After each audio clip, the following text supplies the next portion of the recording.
Magandang araw mga tagapakinig. Ako nga pala si Fred. Isang simpleng tao na maraming pinagdaanan sa buhay.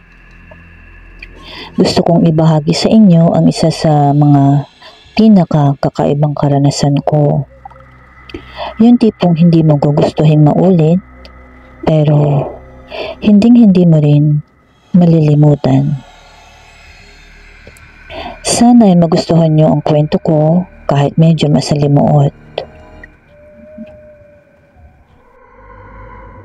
Lumaki ako sa hirap. Sanay ako magtiyaga sa buhay, mula sa pag-aalaga ng baboy hanggang sa pag-ani ng palay. Ginawa ko na lahat. Maagang namatay si tatay dahil sa aksidente sa bukid. Kaya si nanay na lang ang nagtaguyod sa akin. Pero alam nyo, ang buhay mahirap.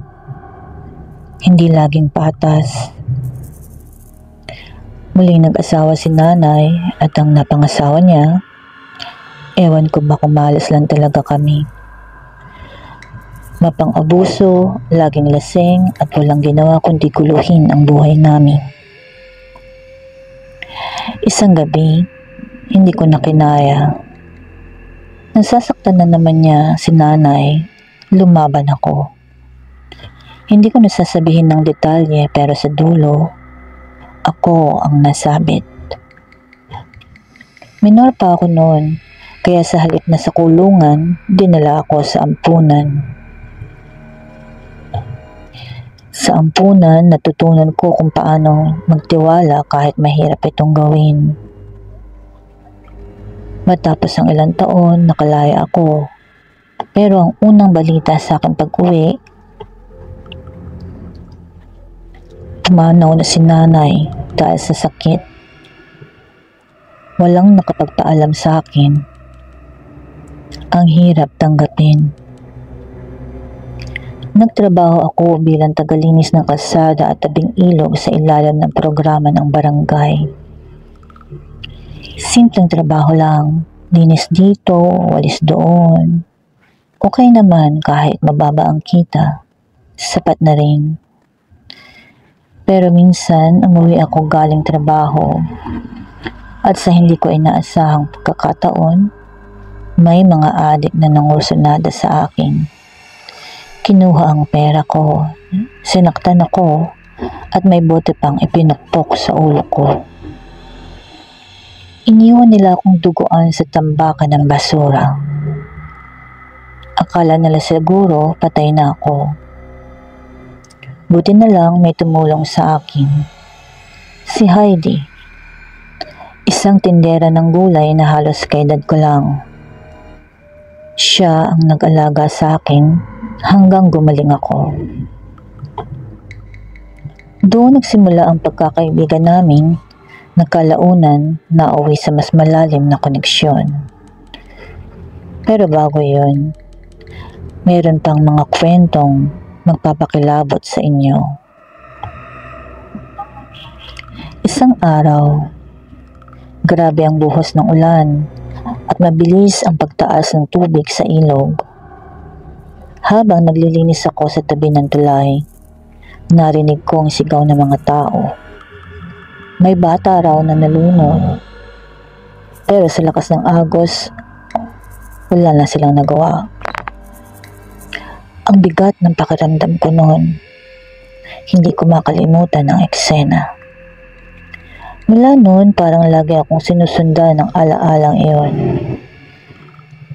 Tuwing dumaraan ako sa lugar na iyon, parang naririnig ko ang tinig ng bata. Mahina pero malinaw. Kuya, tulungan mo ko. Tumigil din naman. Imahinasyon o baka pagod lang. Hindi ko alam. Napapahinto ako, tumitingin sa paligid pero walang tao. Isang madaling araw, habang madilim pa at naglilinis ako, may narinig ulit akong boses mula sa ilog. Naku, eto na naman. Baka totoo na. Eto nga, may nakita akong bata na nakakapit sa batuhan at humihingi ng tulong. Agad-agad akong bumaba para tulungan siya. Humihingal pa ako nun. Pero pagbaba ko, bigla siyang nawala. Dito ko napagtanto, baka hindi iyon tao. Para makasigurado, kinabukasan ay naghanap ako ng albularyo. Sabi niya, ito daw ang bata na nalunod kamakailan. Hindi raw matahimik dahil nalunod ito at walang nakapagligtas o maaaring dahil na rin sa kapabayaan ng kanyang mga magulang. Sobra akong nangilabot sa sinabi niya. Dagdag pa nito, nabuksan daw ang third eye ko nang mag-agaw buhay ako. Kaya ako nakikita ang mga ganitong bagay.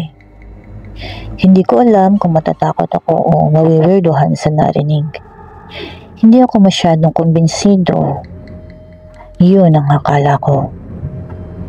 Dahil simula nun, hindi lang sa ilog ako nakakakita ng mga kaluluwa.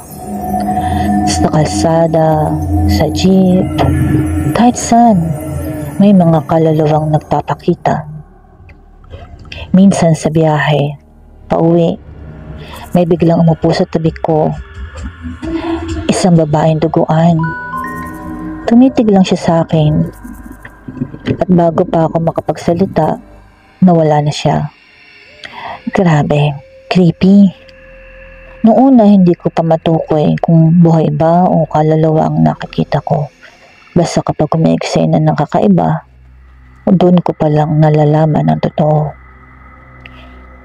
Sa hindi sinasadyang pagkakataon, nakita ulit kami ni Heidi. Nakatira pala siya sa hindi kalayuan sa bahay ko. Napag-usapan namin ang mga nangyari at mula noon, naging mas malapit kami sa isa't isa. Sa huli, kami ang nagkatuluyan.